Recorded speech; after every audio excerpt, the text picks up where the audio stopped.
अस्सलाम वालेकुम dear viewers, I hope you are all right. आज के सेशन में नाउन्स के बाकी टाइप्स को एक्सप्लेन करूंगा क्योंकि इससे पहले कुछ टाइप्स मैंने एक्सप्लेन किए थे। तो आज के सेशन में स्टार्ट लेते हैं कलेक्टिव नाउन से, क्योंकि इसके नेम से भी क्लियर है कलेक्टिव वर्ड जो है ये कलेक्शन से ड्राइव हुआ है और कलेक्शन की मीनिंग है मजमुआ। मतलब बहुत सारी चीजों को जब हम एक जगह पर कलेक्ट करते हैं, जमा करते हैं और उस ग्रुप को एक नेम देते हैं तो इसको कलेक्टिव नाउन कहते हैं। तो कलेक्टिव नाउन क्या है? A group of people, animals or things etc. लोगों का ग्रुप या सपोज चीजों का ग्रुप या एनिमल्स जानवरों का ग्रुप जो सेम फैमिली से ताल्लुक रखता हो, तो ऐसे ग्रुप को हम कलेक्टिवली एक नेम देते हैं तो उस नेम को कलेक्टिव नाउन कहते हैं। सपोज अ टीम, तो टीम जो है ये अ कलेक्शन ऑफ प्लेयर्स, ये खिलाड़ियों का एक मजमुआ होता है। तो बहुत सारे खिलाड़ी जो एक टीम में इकट्ठे होते हैं तो उसको हम एक नाम देते हैं अ टीम। सपोज दूसरा एग्जांपल है इन आर्मी, तो आर्मी जो है ये किस चीज का कलेक्शन है? अ कलेक्शन ऑफ सोल्जर्स, मतलब बहुत सारे सिपाहियों के ग्रुप को हम एक नाम देते हैं आर्मी। तो ये हमारे साथ कलेक्टिव नाउन है। दूसरा है क्लास, तो क्लास में भी बहुत सारे स्टूडेंट्स का एक ग्रुप होता है तो ये हमारे साथ अ कलेक्शन ऑफ स्टूडेंट्स है, तो ये भी हमारे साथ कलेक्टिव नाउन है। नेक्स्ट है अ फ्लीट, तो फ्लीट किस चीज का मजमुआ है? अ कलेक्शन ऑफ शिप्स, बहुत सारी किश्तियों के ग्रुप को हम इज्तिमाई तौर पर एक नाम देते हैं तो इसको हम कहते हैं अ फ्लीट। तो ये सारे हमारे साथ कलेक्टिव नाउन के एग्जांपल्स है। और एक बात आप लोग इसमें नोट करें, क्योंकि अक्सर स्टूडेंट्स ये कंफ्यूजन में होते हैं कि कलेक्टिव नाउन ये तो बहुत सारे चीजों का एक ग्रुप होता है, तो इसको हम as a plural noun use करेंगे या as a singular noun use करेंगे।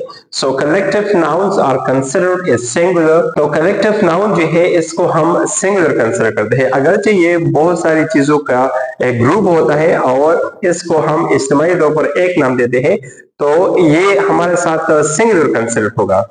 सपोज हम कहते हैं आवर आर्मी इज ब्रेव, तो यहाँ पर हम इज यूज करेंगे क्योंकि ये इन आर्मी जो है ये हमारे साथ कलेक्टिव नाउन है और कलेक्टिव नाउन जो है ये सिंगुलर कंसिडर होगा और इसके साथ हम सिंगुलर ऑक्सिलरी यूज करेंगे। तो अगर आप लोग इस तरह लिखोगे कि आवर आर्मी आर ब्रेव, तो ये गलत होगा। इस तरह के मिस्टेक से आपने अपने आप को बचाना है।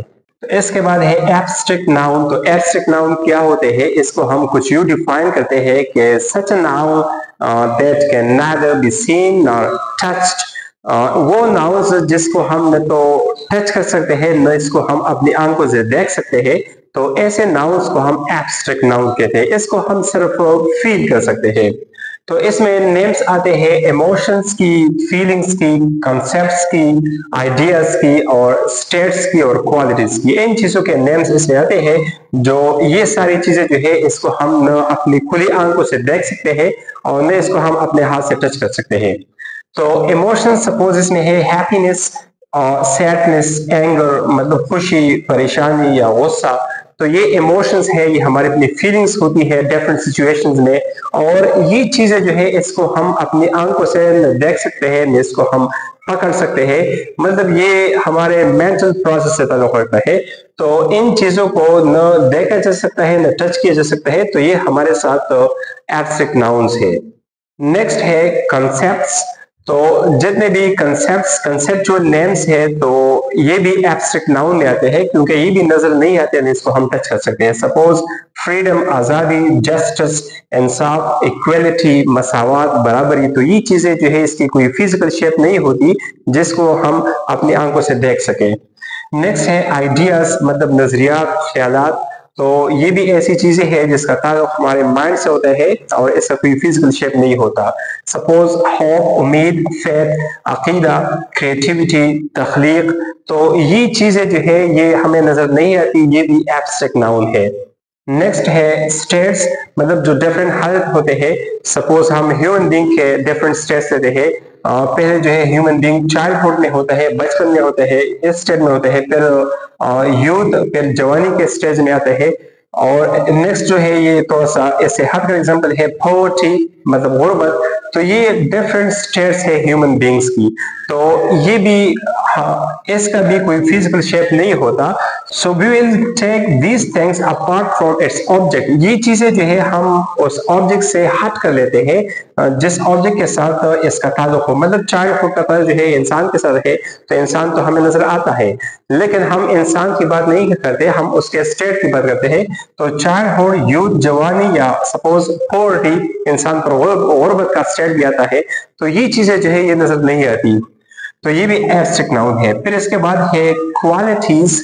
तो हम मुख्तलिफ चीजों या इंसानों के मुख्तलिफ क्वालिटीज के बारे में जब बात करते हैं तो ये क्वालिटीज ये भी एब्स्ट्रैक्ट नाउन है, क्योंकि इसका भी कोई फिजिकल शेप नहीं होता।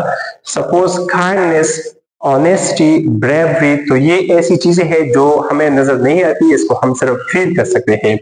और इसमें आप लोग एक बात नोट करें कि जितने भी एब्स्ट्रैक्ट नाउन है तो मोस्टली ये एडजेक्टिव से बनते हैं। So mostly they are formed from adjectives.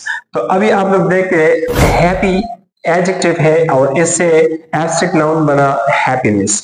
Suppose sad, sad जो है ये एडजेक्टिव है और इससे नाउन बना सैडनेस।